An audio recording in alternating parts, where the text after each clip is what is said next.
Pernah ngerasa nggak sih, kayak ada aturan main tak terlihat di kantor yang ngatur cara kita bersikap? Nah, kali ini kita bakal bongkar nih aturan-aturan tersembunyi yang sebenarnya mengendalikan kita semua di tempat kerja. Oke, kita langsung masuk aja ya. Kenapa sih kok kayaknya tujuan pribadi kita sama tujuan perusahaan itu sering banget bentrok? Ini pertanyaan mendasar yang kayaknya semua orang pernah ngalamin deh. Selalu ada tarik ulur kan, antara apa yang kita pengen buat diri sendiri sama apa yang perusahaan mau dari kita. Nah ini dia gambaran jelasnya, tarik-menarik di tempat kerja. Di satu sisi ada kita yang pengennya apa? Gaji lebih gede, jabatan naik, work-life balance, ya kan? Tapi di sisi lain, perusahaan mikirinnya apa? Profit maksimal, efisiensi, dan pertumbuhan pasar. Ini tuh pertarungan fundamental banget. Dan ngerti cara main di tengah-tengah ini, itu kuncinya. Oke, jadi ini agenda kita hari ini.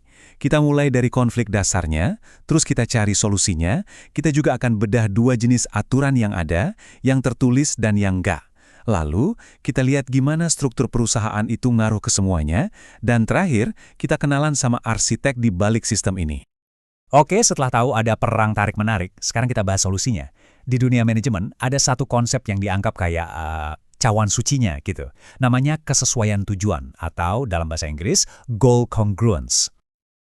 Jadi, apa sih goal congruence itu? Gampangnya gini, ini adalah kondisi ideal di mana apa yang bagus buat kamu juga bagus buat perusahaan. Contohnya, kamu ngejar bonus, itu kan tujuan pribadi ya kan? Ternyata tindakanmu buat ngejar bonus itu, misalnya jualan lebih banyak, justru bikin target perusahaan tercapai. Win-win solution kan? Nah inilah yang dicari-cari setiap manajer. Intinya tuh di sini. Ini bukan soal maksa orang, tapi soal nyiptain sistem yang bikin semua orang mau narik tali ke arah yang sama. Secara sukarela. Kenapa mereka mau? Ya karena gerak ke arah sana itu juga menguntungkan buat mereka secara pribadi. Cerdas kan? Terus, gimana caranya perusahaan bisa nyiptain kondisi ideal tadi? Nah, mereka punya dua senjata utama buat mengendalikan semuanya. Ada yang namanya aturan tak tertulis, ini yang sifatnya informal, kayak budaya atau kebiasaan. Terus ada juga buku panduan resmi, ini yang formal, isinya prosedur dan aturan jelas.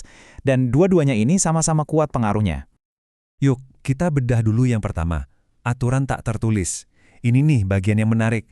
Ini adalah hal-hal yang nggak bakal kamu temuin di buku manual karyawan. Tapi jujur aja, seringkali pengaruhnya jauh lebih dahsyat dalam nentuin apa yang benar-benar terjadi sehari-hari di kantor.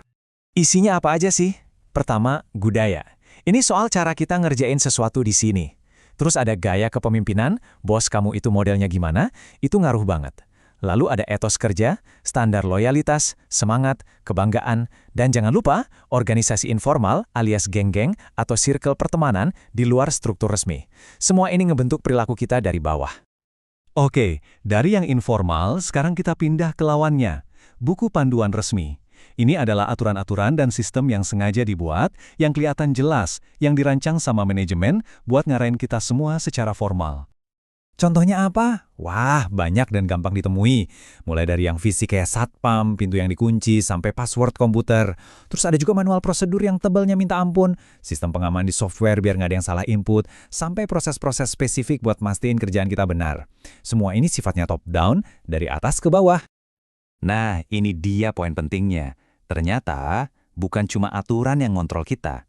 Tapi struktur organisasinya sendiri, cetak birunya, itu juga alat yang super ampuh buat nyelarasin tujuan karyawan sama tujuan perusahaan. Struktur yang paling umum kita temui itu namanya struktur fungsional. Gampangnya, semua orang dengan keahlian yang sama dikumpulin jadi satu. Tim marketing isinya orang marketing semua. Tim engineering isinya para insinyur semua. Dan seterusnya. Familiar kan? Bagusnya apa? Efisien banget. Para ahli bisa fokus mendalami bidangnya. Tapi, ada jeleknya juga. Jadi susah ngukur departemen mana sih yang kontribusinya paling gede. Terus, kalau tim marketing sama tim produksi ribut, siapa yang nengahin? Masalahnya harus diangkat sampai ke bos paling atas. Jadi, struktur ini jago banget nyetak spesialis. Tapi, payah soal koordinasi antar tim. Nah, alternatifnya ada yang namanya struktur unit bisnis. Coba bayangin aja kayak punya beberapa perusahaan mini di dalam satu perusahaan raksasa. Jadi setiap unit, misalnya unit yang ngurusin produk A, punya tim marketing, tim produksi, dan tim keuangannya sendiri-sendiri.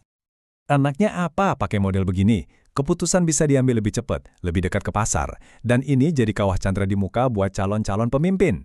Kalau struktur fungsional tadi nyetak spesialis, nah, struktur unit bisnis ini nyetak para generalis yang paham bisnis dari A sampai Z.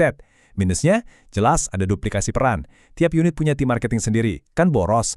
Plus, bisa-bisa malah jadi saingan antar unit di dalam perusahaan yang sama. Terus, ada juga yang namanya struktur matriks. Ini model hibrida yang nyoba ngambil kebaikan dari dua struktur tadi. Di sini, satu karyawan bisa punya dua bos. Satu bos fungsional, misalnya kepala marketing, dan satu bos proyek. Emang sih kompleks, tapi fleksibel banget. Apalagi buat perusahaan yang kerjanya berbasis proyek. Nah, setelah kita ngomongin semua sistem formal tadi, aturan, prosedur, struktur, pertanyaan besarnya adalah, siapa sih yang ngerancang dan ngejalanin semua ini? Siapa arsitek di balik buku panduan resmi perusahaan?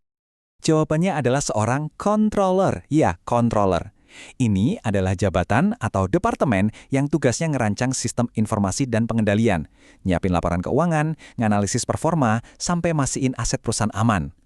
Bisa dibilang, mereka lah arsitek sekaligus penjaga gerbang dari buku panduan resmi itu. Ini semua membawa kita ke pertanyaan terakhir, khusus buat Anda renungkan. Coba deh, pikirin soal kantor Anda sendiri. Setelah kita bahas semuanya, menurut Anda, mana yang lebih kuat pengaruhnya ke perilaku sehari-hari? Buku panduan resmi yang tebal itu atau aturan tak tertulis alias budaya kerja di sana? Coba deh direnungkan. Jawabannya mungkin bikin Anda kaget.